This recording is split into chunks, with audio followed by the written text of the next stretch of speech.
I'm a little late with the party on this one. Suffice to say, I'm not going to talk about the Ant-Man plot too much, I'm sure you probably know it by now. Suffice to say, this is the MCU's first legacy hero.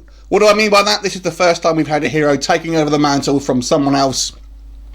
In the comics, the original Ant-Man, who was part of the original Avengers, was Hank Pym, and he does play a role in this movie, and essentially he recruits Scott Lang to essentially steal a prototype suit from a rival kind of businessman that's sort of taken over his company, because he fears the basically the way this suit is being developed is basically going to be used as a weapon. So it's essentially a heist film, and that's pretty much all I'll say on the plot of this one. Of course, I'm sure you probably know about all the behind-the-scenes drama with this one involving the original director, Edgar Wright. He was later replaced by Peyton Reed. And what we have here is a lot more of a kind of character-driven movie than an action spectacle, like something like the Avengers Age of Ultron. And I have to say, the more I think about Age of Ultron, the less I like it, to be quite honest. I think this one is a little bit of a somewhat of a return to form, but I understand people's hesitation with this movie, because although I did like it, I have to say I don't think it's a particularly memorable film. The plus points of this film, I think the cast are all, for the most part, very good. I think Paul Rudd makes a great, likeable and relatable lead hero. You know, he's a smart guy, but he's not some unrelatable tech genius or a kind of super soldier or anything like that. He's more of your everyman type of guy who is simply put into this situation. And I think because of that, that makes him a little bit more relatable to the kind of the audiences.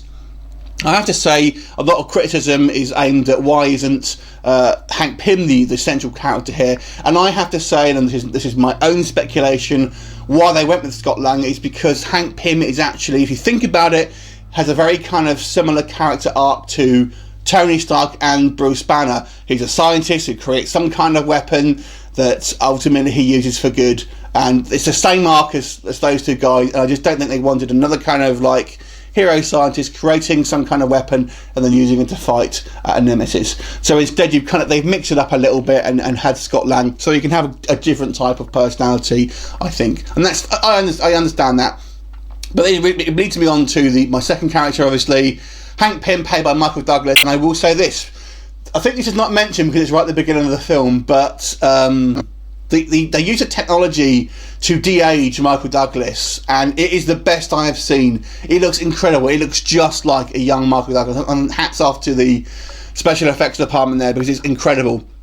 And I really like Michael Douglas in the role here. I really thought he brought something to basically the proceedings. I think he did a great job of the older kind of aged hero, basically, who's not necessarily all much of a likable guy himself. You know, he has his own kind of backstory, and you know, he has his own problems. There's a strange relationship with his daughter, Evangeline Lilly, Hope Van Dyne, basically, who is the somewhat love interest. I have to say, she was okay in the role. I don't think she brought anything particularly special, but you know, there you go. The supporting characters, you have this kind of group of like criminals that Paul Rudd hangs around with, most notably Michael Pena. I've seen a lot of people go, oh yeah, he's really funny, he steals a movie. I personally don't think so. I actually think he was a little bit too cartoonish in that one. I think it's going to be a fine line. Some people really love his performance and think he's a comedy genius. I thought it stretched a little bit too much and was a little bit cartoony. Darren Cross, who is the main bad guy, played by Corey Stoll. Again, you could argue that the villains are always a little bit weak with Marvel, and you know, he's just a little bit not memorable. He's just kind of more of a generic bad guy. One of the things I would say I would criticise this movie about is don't think too much about the science on this one, because it really doesn't make sense. I know it's kind of nonsense science, but you know, compared to other things, this really does. You know, think, hang on a second, that really doesn't make sense, because when we're told that when Scott Lang shrinks, basically, although he's very small in size, he still has his kind of density, same density and kind of same strength as he does when he's a full size. But then how the hell is he riding an ant? How is an ant going to be lifting him? How is this kind of water sort of like, you know, splashing him around, but when he kind of lands on a tile it cracks and things like that? So it kind of works and doesn't work where the movie kind of, where the movie kind of wants it to. And the bad guy as well, we sort of told that the exposure to this kind of chemical that he's using is causing him to go mad, but we never actually see him use the chemical on himself, and it's just like, well, he's clearly using it on animals that's killing them, but how is he exposed to it himself? Anyway, there's a whole bunch of the kind of like nitpicky things here. You can kind of whack your finger at and say, oh well, that doesn't really make sense. But overall, this is a fun film. I think it's good characterization. I think it's peppered with some great action sequences. I think the end action sequence is a lot of fun. It does kind of follow a fairly sort of formulaic experience, with the big third act action scene, etc. But I think it's done in a way that's very different to the one we've seen in the previous action films. Obviously, the end fight here literally takes place in a little girl's bedroom, and I'm sure you've seen the trailer with the Thomas Tank Engine and all that sort of stuff. There's some other fun things in this film as well. There is quite a good... It ties in quite nicely, I would say, to the larger Marvel world. There's a cameo by... there's actually a couple of cameos from other characters, especially... And there's a decent fight scene halfway through the film that I really enjoyed, actually, involving another Marvel character.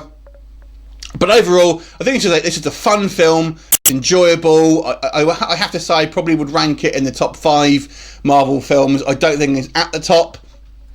And but it is kind of forgettable at the same time. It's I don't think it has the rewatchability of some of the other films, and it's a pleasant film, but ultimately I don't think it will stick with you.